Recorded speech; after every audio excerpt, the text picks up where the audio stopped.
Și bine v-am regăsit la un nou episod cu porumbeii mei guțani.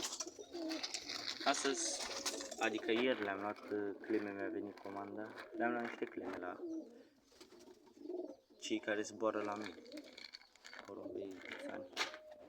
Le-am luat 200 de cleme. Aici am făcut așa, erau.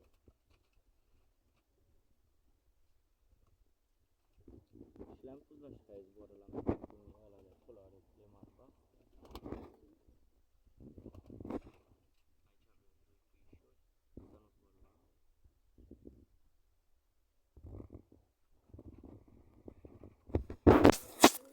Aici un puișor cu o pană albă, un vânăt. Ia uitați-l. Aici la pană albă. Eu sunt murdar de albastru de metil. Doar ce le-am pus și lui am pus o clemuță albă. Nu-i cade de pe picior. Frate, să ne-am pus că e prea mic. Nici nu-mi place. Cred că nu o să supraviețuiască în stilul ăsta. Prea mic. Bine.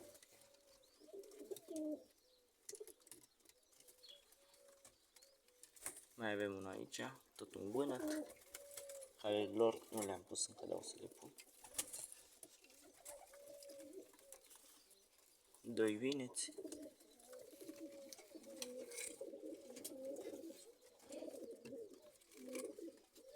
Să le punem și lor. Aici mai avem un mascul care și el are o clemă și aia de acolo și ăsta.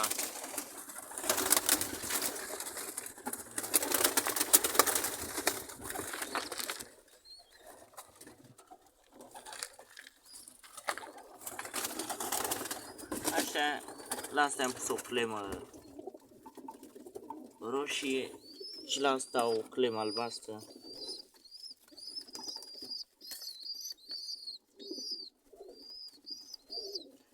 Le-am pus, le-am luat de plăcere, așa, mai când îi scop afară îmi dau seama dacă a venit altul, dacă sunt ai mei sau a venit altul. Uitați cât de mari sunt, frumoși, le dau rapiță, adică le dau mai puțină rapiță, grâu și porumb. Că crește destul de bine. Pișorii ăștia.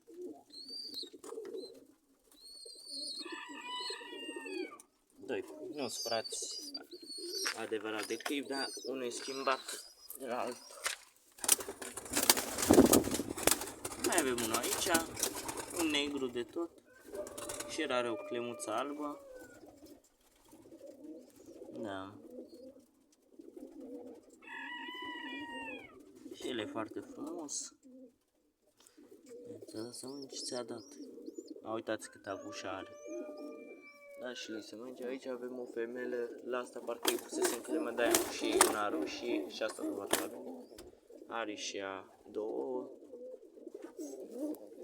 Aici n-are.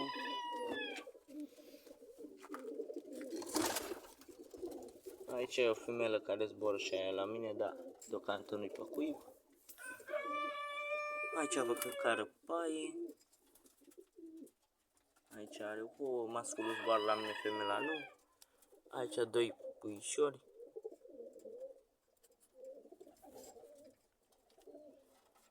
Frumoși. Lor nu le-am pus, dar o să le pun și lor. Să facem puțin mai mare aici. Mai avem puișori, uitați. Un argintiu. Și un argintiu are și el parcă. Din nou, să pauză că am puțin că uitați. Un argintiu frumos. Și la mâna asta zbândări de albastru de metil. Cresc cu bine și fratisul la fel. Deci anul ăsta destul de productiv. Asta are o clemă roz. Deocamdată nu știu ce sunt, dar în fine. Parcă o să le schimb eu. Aici ouă. Cremela asta agresivă.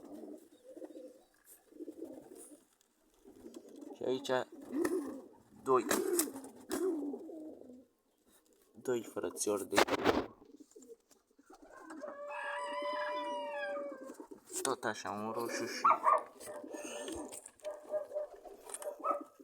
Uitați, roșu. Un roșu frumos, superb de guțan.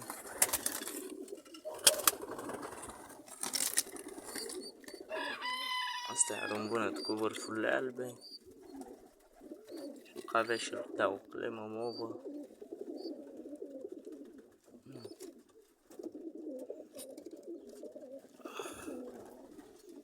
Dai să bag la loc. Așa. Deci, acolo am spus. Aici. Ouă. Aici. Ouă. Ouă. Multe ouă. Multe ouă. Aici, ia uitați cum a făcut ouă lângă ouă. Aici o femelă care zboară la mine și masculul e la fel. Deci mai are o părcă, asta are o clemă galbenă. Dați un pui alb de tot unul. Așa nu e dacă-i să albul are și vedeți că acolo iar doi pui. Frumoși. Aici, wow, femela asta zboară și ea la mine.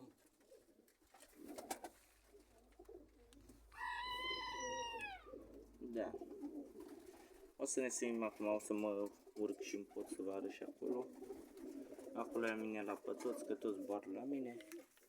Vreo 30 de porumbei sus. Și la cei de ornament la fel.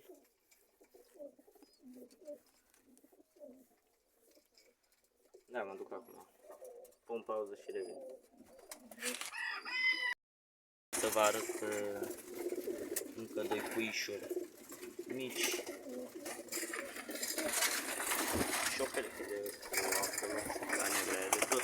Acum pun pauză și revin. Am urcat și un pod, ia uitați. Masculul l-am prins când îi dădeam mâncare la puișor. Aici femeia care se pregătește acolo să ouă. Aici avem bălțata asta care trebuie să scoate și ea. Uitați că a scos un pui. Chiar acum l-a scos. De fapt s-a scos un puișor, uitați. Haideți să luptă să scoate capul din coarje.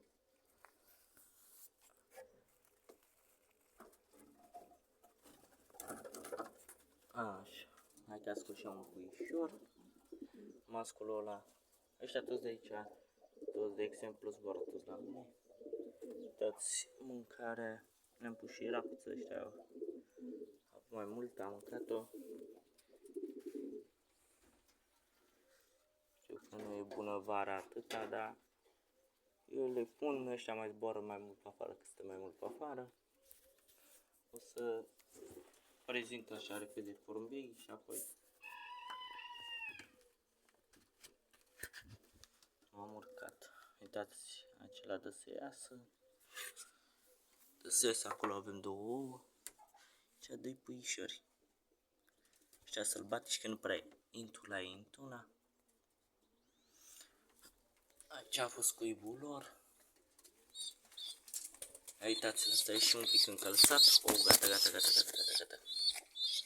e speriat. Aici cu coada ca tasul, nu știu ce, a fost tasul că tasul a fost prins cu o femelă. Am zis că eu făceam înainte, capturam și acum mai fac, dar deocamdată nu am spațiul lor. Să nu înțeleg de ce n-ar putea să meargă, cine știe ce a făcut.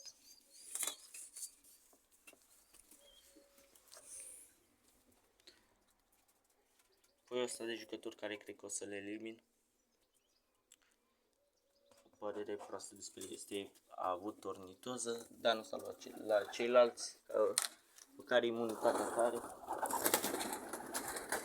Nu-mi place. S-ar putea, dacă îi revine, e bine. Dacă nu a avut și un frate la a murit. N-a rezistat. Aici două ouă.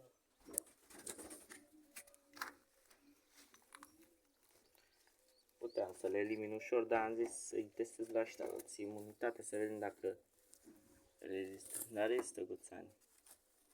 Uitați, aici avem un vânăt. pene albe în aripă, un vânăt frumos. Aici văd că mai are o pănuță. Da. Frumos. Aici tremură. Tremură și el, ia uitați.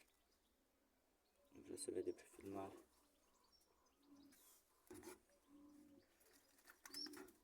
Care,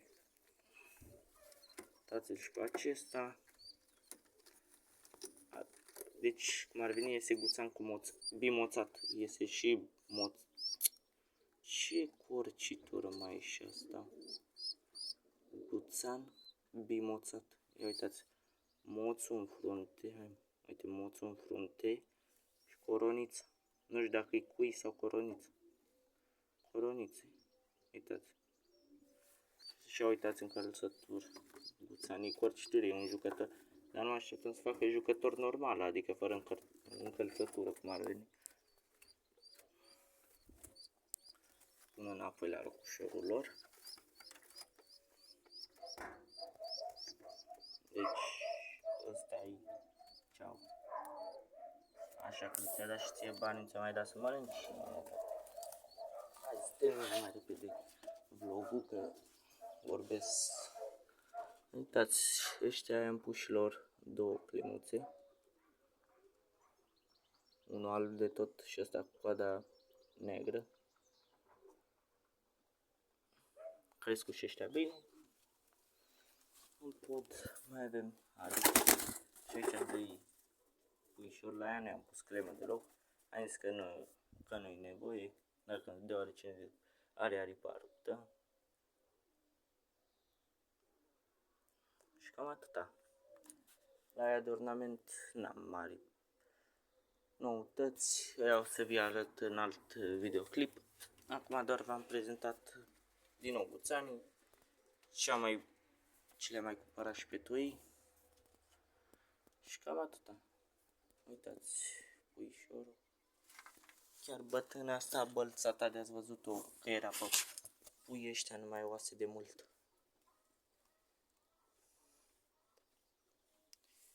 Nu mai oase de vreo 3 ani. Am crezut că e prea bătrână, am vrut să o elimin. Hai să nu mai țin degeaba. Și de când o țin liberă, văd ca oată.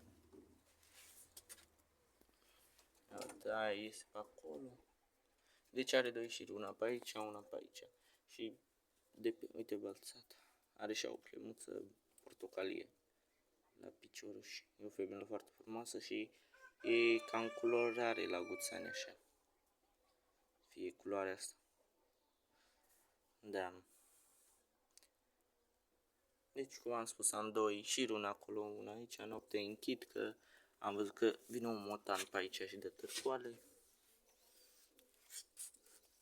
Da, și cam acesta a fost videoclip cu porumbei. O să urmeze și cu ceilalți de ornament. Vă arăt noutăți, că am și acolo o noutate. Da, și cam atâta a fost episodul. Porumbei ăștia. Eu am fost Andrei. Nu uitați să dați un like, să vă abonați pentru mai multe videoclipuri. La revedere, pa, pa!